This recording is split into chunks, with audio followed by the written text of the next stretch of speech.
Hi Vijay Kumar sir, నమస్తే. నమస్తే అమ్మా. ఎలా ఉన్నారు? ఐఎమ్ గుడ్ అమ్మా. How are you? నేను కూడా సూపర్ సార్. సార్, మన హైదరాబాద్ మూసీ నదికి మంచి రోజులు వచ్చేస్తున్నాయి అన్నట్టుగా అనిపిస్తుంది. లాస్ట్ టైం మనం చేసిన చాంగీ చౌక్ నది పైన మంచి వీడియో చేసాము. అది ఎట్లా మురికి నది నుంచి ఎట్లా మంచినీటి నది వరకు మారిందో మనం చెప్పడం జరిగింది. సో మన సీఎం రేవంత్ రెడ్డి గారు కూడా దాన్ని విజిట్ చేయడానికి వెళ్ళారు అని వార్తలు కూడా వినిపిస్తున్నాయి. మరి ఇది రైట్, మరి ఇది ఎంతవరకు మనకి ఉపయోగపడుతుంది అని అనిపిస్తుంది సార్ మీకు? ఉపయోగపడుతుంది ఖచ్చితంగా. ఎందుకంటే మనం చెప్పినందుకే సీఎం గారు వెళ్ళారు అనేది కొంచెం అతిశయోక్తేమో. ఎందుకంటే ఐఏఎస్ ఆఫీసర్స్ మా ట్రైన్లో మేము 2 ప్రదేశాలకి ఛాన్స్ ఉంటుంది. లక్కీ ఉంటే అమెరికా పంపిస్తారు కొద్ది రోజులు, లేదంటే సౌత్ కొరియా పంపిస్తారు, Seoul city. So Seoul city వెళ్ళిన వాళ్ళు మన principal secretary urban development Ramakishore garu కూడా అక్కడికి వెళ్ళారేమో. సో వారికి కూడా తెలిసి ఉంటుంది. చాలా మంది టీమ్గా వెళ్తాము. ఇది మస్ట్ విజిట్. ఇది సౌత్ కొరియా వెళ్తే చాలా మంది టూరిస్టులు కూడా ఒక రోజుకి చాలా మంది వేరే వేరే దేశాల నుంచి వచ్చి దాన్ని చూసి వెళ్తుంటారమ్మా. ఏషియాలో ఒక రివర్ని కంప్లీట్గా క్లీన్ చేసి మనం క్రిస్టల్ క్లియర్ వాటర్ చూడగలుగుతుంది ఆ ప్రాంతంలో. అందుకని అది బాగా ఫేమస్ అయింది. ఓకే. సో మరి సీఎం రేవంత్ రెడ్డి గారు అది చూసి వచ్చిన తర్వాత మన దగ్గర అభివృద్ధి అనేది మన మూసీ నది పైన ఎంతవరకు కనిపించవచ్చు అని మీరు భావిస్తున్నారు? వేచి చూడాలమ్మా. మంచి పరిణామం. ఒక మంచి లొకేషన్కి మన టీం వెళ్ళి చూసి రావడం మంచి పరిణామం. కానీ జస్ట్ ఒక క్లీన్ అయిన నదిని చూసి రావటం కాకుండా దాని వెనకాల బ్యాక్గ్రౌండ్ ఏంటి అనేది కూడా కొంత అధ్యయనం జరిగి ఉంటుందని నేను అనుకుంటున్నాను. ఈ నది ఇలా మారటం కంటే ముందు అది ఒక మన మూసి లాంటి మురికి డ్రైన్. అది అవును. కొరియన్స్ ఏమనుకున్నారంటే వ్యర్థాలని కుళ్ళుని కాంక్రీట్ వేసి కప్పేస్తే కనపడకుండా పోతుంది అనుకున్నారు. కప్పేశారు. కప్పేసి ఒక దాని మీద ఒక మంచి ఫ్లైఓవర్ కట్టేశారు. కాంక్రీట్ ఎంత కట్టొచ్చు, కానీ ఆ వాసన్ని మురికిని దాచిపెట్టలేదు కదా. అందుకే కొన్ని రోజులు అయ్యాక పార్క్ అనే పేరుతో అందరికి అక్కడ పార్కు అట్లాంటి పేర్లే ఉంటాయి, లీ అలాంటి పేర్లు ఉంటాయి. అతను మేయర్ అయ్యాడు. మేయర్ అయినప్పుడు అప్పుడు ఆయనకి ఐడియా వచ్చింది, ఈ కుళ్ళుని ఈ కాలుష్యాన్ని మనం కప్పెట్టడం ఎంతవరకు సమంజసం, దీన్ని మొత్తం తీసేసి క్లీనప్ చేసి తిరిగి మనం ఫ్రెష్ వాటర్ని తెచ్చుకోవాలి అని చెప్పేసి అతను మేయర్గా ఉన్నప్పుడు దాదాపు 4000 మీటింగ్స్ పెట్టాడు. 4000 మీటింగ్స్. ఎందుకంటే బాగా ఉన్న ఫ్లైఓవర్స్ ని వాటిని తీసేసి చాలా లక్షల కార్లు వస్తున్నాయి ఆ మార్గం నుంచి, అంత ట్రాఫిక్ ని వదిలేసుకొని ఆ బిజినెస్ వదిలేసుకోవాలంటే వాళ్ళు ఇష్టపడలేదు. ఆ టైంలో ఇష్టపడలేదు వాళ్ళు. అక్కడ ఉన్న బిజినెసెస్ వాళ్ళంతా కూడా అపోజ్ చేశారు.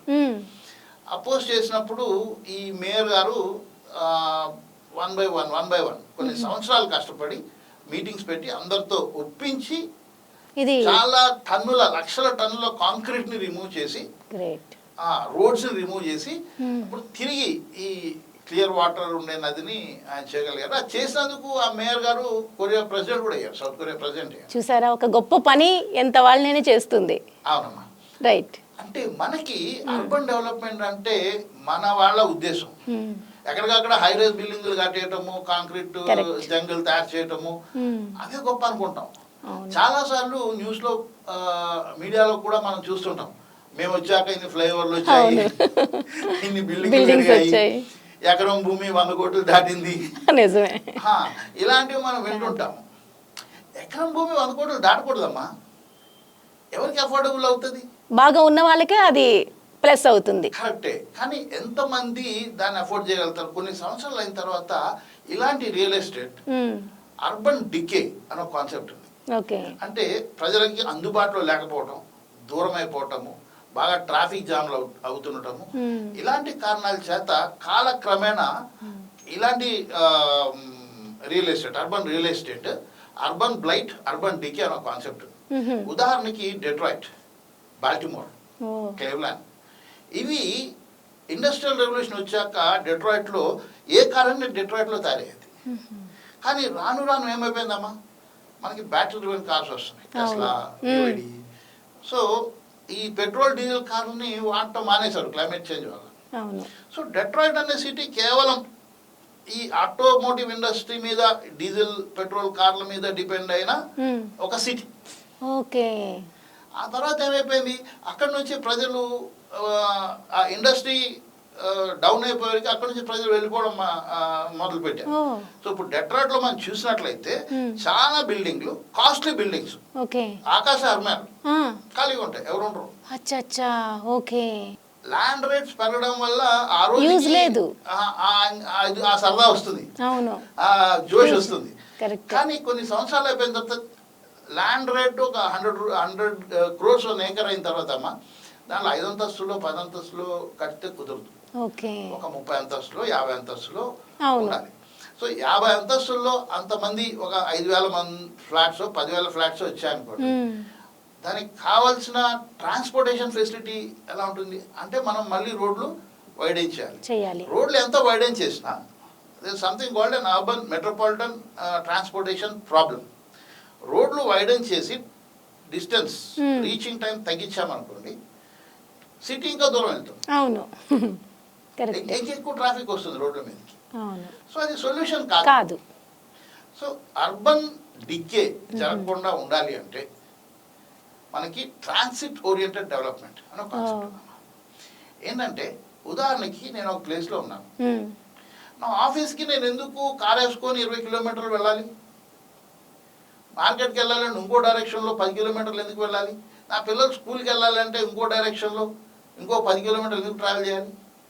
రీచ్ అవ్వాలంటే ఎందుకు రీచ్ అవ్వాలి అలాగా అంటే, ఉదాహరణకు అమ్మా, మనం సాఫ్ట్వేర్ ఇండస్ట్రీ హైదరాబాద్కి వస్తుంది అనుకుంటున్నాం, బెంగళూరు ఉంది, ట్రాన్స్పోర్టేషన్ టైం, రీచింగ్ టైం బాగా పెరుగుతుంది కాబట్టి హైదరాబాద్ని ప్రిఫర్ చేస్తున్నారు అనేది మనం ఇప్పుడు వింటున్నాం. కానీ ఇలాంటి డెవలప్మెంటే జరిగితే రేపు పొద్దున్న ఏమవుతుందంటే, బెంగళూరు మీద ఏ టాక్ వచ్చిందో అదే టాక్ హైదరాబాద్ మీద వస్తుంది. ఒక పెద్ద సాఫ్ట్వేర్ కంపెనీ ఉందనుకుందాం, ఒక 5,000 మంది పనిచేస్తున్నారు అనుకో, ఆ 5,000 మందికి హౌసింగ్ కూడా చుట్టుపక్కల మనం ఎందుకు క్రియేట్ చేయలేకపోతున్నాం? అక్కడ ఉండే వాళ్ళకి, పిల్లలకి స్కూల్స్ అక్కడే చుట్టుపక్కల ఎందుకు క్రియేట్ చేయలేకపోతున్నాం? Marketing facilities, banking facilities, hospitals ఆ చుట్టుపక్కల ఎందుకు చేయలేకపోతున్నాం? దాన్నే ట్రాన్సిట్ ఓరియంటెడ్ డెవలప్మెంట్ అంటారు. ఎక్కడైతే ఏ ప్రాంతం అయితే డెవలప్ అవుతుందో అదే ప్రాంతంలో జనాలు క్రిస్ క్రాస్ మూవ్మెంట్, కార్లు వేసుకొని క్రిస్ క్రాస్ మూవ్మెంట్ వెళ్ళే అవసరత రాకుండా అన్ని అక్కడే ఉండాలి. ఆఫీస్ అక్కడే ఉండాలి, హాస్పిటల్ అక్కడే ఉండాలి, స్కూల్ అక్కడే ఉండాలి, రెస్టారెంట్స్, రిక్రియేషన్ ప్లేసెస్ అన్ని అక్కడే ఉండాలి. ఈ కాన్సెప్ట్ ట్రాన్సిట్ ఓరియంటెడ్ డెవలప్మెంట్ అంటారు. సో అలాంటి అర్బన్ డెవలప్మెంట్ కాన్సెప్ట్స్ తోని రావాలి మనం. ఇంకా ఆ కాన్సెప్ట్ లోకి రాలేదు. సివిల్ నగరంలో మేము ఒక 2 వారాలు తిరిగాము. మన ముఖ్యమంత్రి గారు వెళ్ళిన అదే సివిల్ నగరం, సౌత్ కొరియా. రోడ్ల మీద ట్రాఫిక్ ఉండదు. ఆ రోజుల్లోనే 10 లక్షల కంటే 10 మిలియన్ కంటే ఎక్కువ పాపులేషన్ ఉండే సిటీ అది. It's mega city, Asian mega city. అయినా రోడ్ల మీద కార్లు ఎక్కువ ఉండవు. ఆశ్చర్యపోయాం మేము, అరే రోడ్ల మీద కార్లు లేవు, ఇంత పెద్ద సిటీ అంటున్నారు, మనుషులు ఎక్కడ అని ఆలోచిస్తే, అక్కడ ఒక సిటీ మొత్తం డెవలప్ కాకముందే చాలా దూరం వరకు కూడా అన్ని డైరెక్షన్స్ లో అండర్ గ్రౌండ్ మెట్రో వేశారు. సో ఏ ప్రాంతం నుంచైనా ఇంకో ప్రాంతం వరకు ఒక 2-3 మెట్రోలు మారుకుంటూ 10 నిమిషాల వ్యవధిలో మొత్తం సిఎల్ వెళ్ళవచ్చు. సూపర్. మీరు ఎక్కడుంటారమ్మా? సైనిక్పూరి నుంచి లెటర్స్ మాధవ్పూర్ ఎంత టైం పడుతుంది? 1.5-2 గంటలు ట్రాఫిక్ ఉంటే. రైట్. ఇంకొక 6 నెలలు ఏడాది తర్వాత ట్రాఫిక్ బాగా పెరిగి 2.5 గంటలు దాటింది అనుకోండి, ఇక్కడికి వస్తారా మీరు? రాలేం. It's not possible. It's not viable. Then the city will go into an urban decay. Deteriorate అయిపోతుంది. Quality of life deteriorate అయిపోతుంది. సో ఒక మంచి నీరు, సరస్సు, రన్నింగ్ వాటర్ ఉన్న ఒక రిక్రియేషన్ ప్లేస్ డెవలప్ చేసుకోవడం చాంగ్ లాగా ఎంత ముఖ్యమో, మనం మూసి నది ప్రక్షాళన చేసుకోవడం ఎంత ముఖ్యమో, ఈ ట్రాన్సిట్ ఓరియంటెడ్ డెవలప్మెంట్ అంటే ఏ ప్రాంతాన్ని ఎలా డెవలప్ చేయాలి, ఎలాగ కంట్రోల్ చేయాలి, ఎంత హైట్ ఇవ్వాలి బిల్డింగ్స్కి, ఓకే. ఎంత ట్రాఫిక్ దానిలోకి వెళ్ళేలా చూసుకోవాలి. ఈ ప్లానింగ్ కూడా చాలా ముఖ్యం. ఓ. అర్బన్ సిటీ ప్లానర్స్ ని మనం వినియోగించుకొని ఈ కాన్సెప్ట్, ఫర్ ఎగ్జాంపుల్ అమ్మా సింగపూర్ తీసుకుందామా. సింగపూర్లో ల్యాండ్ ఎంతమ్మా, ఓ 15 మైళ్ళు ఉంటుంది అంత చూస్తే, అంత దేశం అది. మనలాగా వేల కొలది స్క్వేర్ కిలోమీటర్స్ లేదు అది. లేదు. అలాంటి వాళ్ళకి స్కై స్క్రాపర్స్ అవసరం పడుతుంది, ఎందుకంటే వాళ్ళు చిన్న హారిజాంటల్ ప్లేస్ వెళ్ళలేరు కాబట్టి. అవును. పైకి హైట్ లో బిల్డింగ్స్ కట్టుకుంటారు. అయినా మీరు సింగపూర్ వెళ్ళి చూస్తే ఒక మినిమం 2-3 కిలోమీటర్ల డిస్టెన్స్ లో ఎటు చూసినా కానీ మీకు పార్క్స్ కనిపిస్తాయి, అవును, పచ్చదనం, బయోడైవర్సిటీ కనిపిస్తుంది, ఒక క్లీన్ వాటర్ కనిపిస్తుంది. అవును. అక్కడ వాటర్ సప్లై చేసే కంపెనీ ఉందమ్మా, పియూబిఆర్, పబ్లిక్ యూటిలిటీస్ బోర్డ్. సీవేజ్ వాటర్ని మంచి నీళ్ళలాగా కన్వర్ట్ చేసి మన కింది ఎలా ఉందో అక్కడ new water, NEWATER, bottle water ఉంటుంది. That's nothing but sewage. తాగుతారు వాళ్ళు న్యూ వాటర్. సో ఇదంతా మన వరకు రావాలనుకుంటే చాలా టైం పట్టేస్తుంది. అది 1 సంవత్సరం 2 సంవత్సరాలతో అయ్యేది కాదు. కాకపోతే ఒక పునాది అనేది ఇప్పుడు స్టార్ట్ చేస్తే డెఫినెట్గా ఫ్యూచర్లో మనం దాన్ని కూడా సాధించవచ్చు. హైదరాబాద్ని ఒక ఫ్యూచర్ సిటీ ఇక మనం మార్చాలి అంటే ఫ్యూచరిస్టిక్ ఐడియాస్ని ఈ రోజే మనం మొదలు పెట్టాలి. సిటీ అంటే బిల్డింగ్లు, సిటీ అంటే ట్రాఫిక్, సిటీ అంటే 100 కోట్లు ఎకరం కాదు. City is a place where people live, earn their living, okay, pay normal rents and have a recreation.